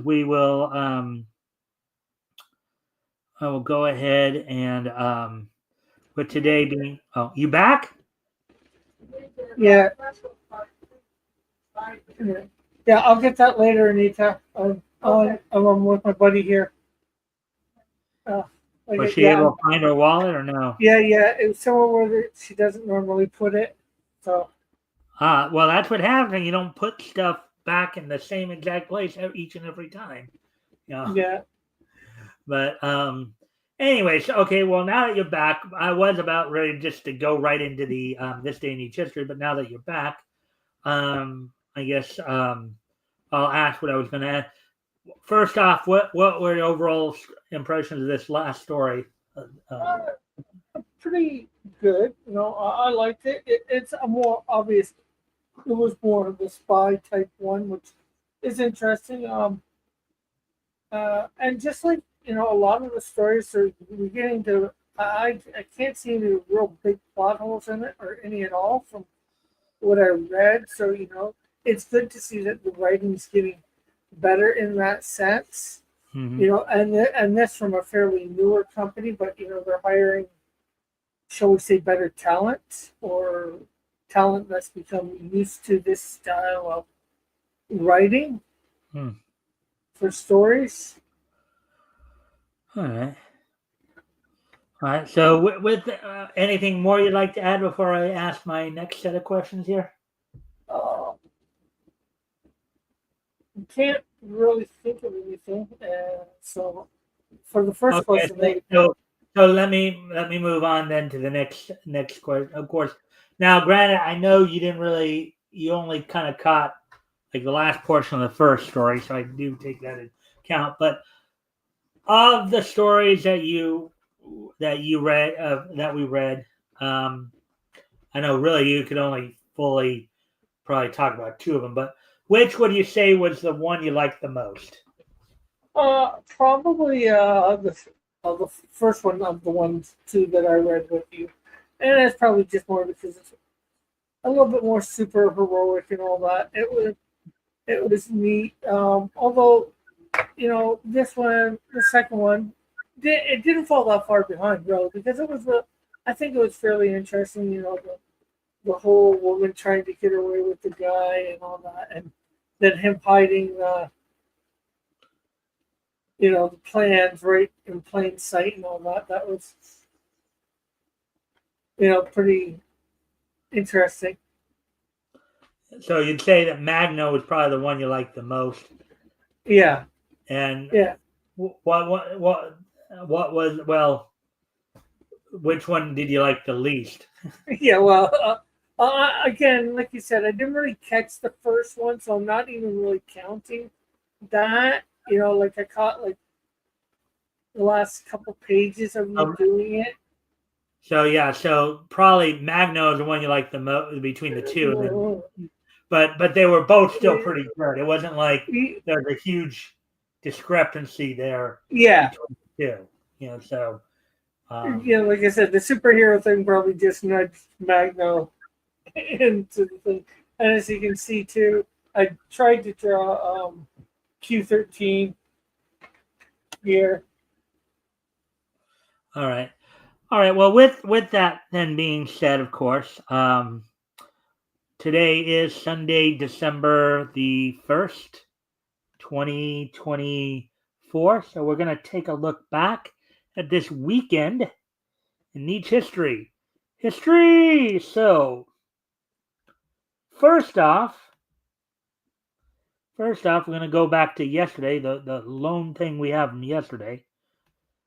50 years ago yesterday, back in 1974, NWA American title is held up following a match between champion Fritz von Erich and Blackjack Lanza in Dallas. Now, the North American the NWA American Championship, American Heavyweight Championship, was the main title for the Dallas-based territory of the NWA, known at the time as Big Time Wrestling. It would later become World Class Wrestling. So, 50 years ago today, the American title is held up after a match between Fritz von Erich and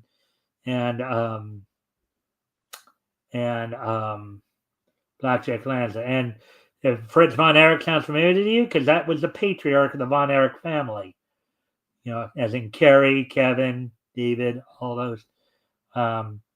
Anyways, moving on to the next piece of niche history here, and going back 100 years ago today, on this date 100 years ago today,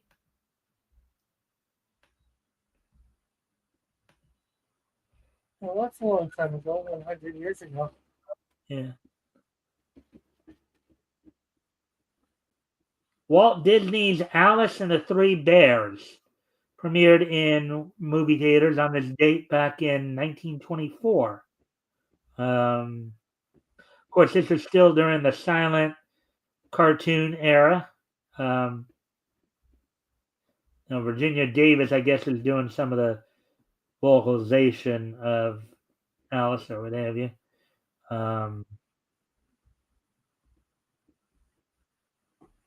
But it saw the three bears are busy cooking when Baby Bear realizes his recipe requires hops. Naturally, his first inclination is to go with some rock. Oh, what? I said hops requires hops. Yeah. These are the Alice comedies, I believe, which were, basically produced by iWorks. This is not the Three Bears you read as a child. However, despite the current low rating, it's very, very good, according to the rating here. Let's see. Frog at the local pond. In the meantime, Alice and her cat stumble upon the Three Bears' house. Sneak inside. Mom and Pa are nowhere to be seen. Baby Bear returns and gets into a fight with the cat and calls in his parents to help out. Cat is defeated, and the bears make off with Alice, who they throw in a sack and tie to a sawmill. So obviously not the, Goldilocks and Three Bears type story that you'd probably be thinking of in this, but this is based on the Alice comedies, which were produced back in the 20s by Walt Disney and iWorks. So, anyways, that happened 100. Alice and the Three Bears released 100 years ago. And finally, 25 years ago today, back in 1999, this date in 1999, the 10th and final issue of Batman and Superman World's Finest went on sale on this date back in 1999. It sold for $4.99 and was 48 pages. The story was War of the Worlds, written by Carl Kessel, penciled by Dave Taylor and Tom Morgan, with ink by Robert Campanella. Clem Robbins did the lettering, and the coloring was Alex Sinclair. Now, is there a volume number on this? Because I would have sworn that there was other World's Finest stuff before this set. Well, I don't think there was a number that I don't even know if they felt they needed a number, because this was Batman and Superman World's Finest. It might have been a completely different comic. It does say Batman and Superman's World's Finest, not just World's Finest. Right. It says, okay. Yeah, let me take a quick peek here. Yeah, it ran just from 99 to 2000. It might have just been a completely different book. Yeah, well, I remember there's a few books out there, a few series called just World's Finest. Like Mhm. actually, in fact, one of the first ones started off, I think, in the 40s. It started out as World's Best. First issue, second Yeah, issue the first changed issue to was it. World Bet. Yeah, initially it started as a what I like to call a super anthology, which were basically it was like the anthologies, but they took like the best of the features that were running at the time. Like you had World's Finest, you had Comics Cavalcade was Yeah, another one. That where and they'd come out quarterly. They'd come out seasonally quarterly. So yeah, and then but with the second issue of World's Best, it changed it to World's Finest, which has always been Superman, Batman. So I wasn't sure. This one saying yeah. if it says Batman, Superman, it's World's Finest. That's a All slightly different title than just World's Finest. So. right. Well, with that being said, we're just past the 2 hour mark here. So before we do take off, though, Rick, would you like to do an outro? Maybe promote anything you're doing this week? You know, Well, tomorrow morning I should be around 9 o'clock my time Eastern. I should be getting on to do my lesser known Bible stories. Hopefully, finishing up round two of drawing up or Shamgar. Um, uh, Hopefully, I will finish that up tomorrow. That way, next week I will be on to Othniel. At least doing round one for Othniel. Anyways, all right. just and that's I've got a couple more passes for Shamgar just to get everything better, but I want to get some passes on the other couple stories that I'll be putting in that first one to give some people some variety, shall we say? All right. So, um, anything more you'd like to add, or shall I wrap up? You can wrap up. All right. So with that, I thank everybody for being here. I hope everybody enjoyed the show tonight. Yeah, we had a little bit of a little mix up here, but things happen. That's life. But we will be back here with Neach News tomorrow night at 5 p.m. Pacific, 8 p.m. Eastern. Um, and also, next Sunday, Apex from Apex Comic will be joining me as we'll be going over books, I believe, from Centaur publications. So, with that, I thank everybody for being here tonight, and I hope to see everybody back here tomorrow. Bye.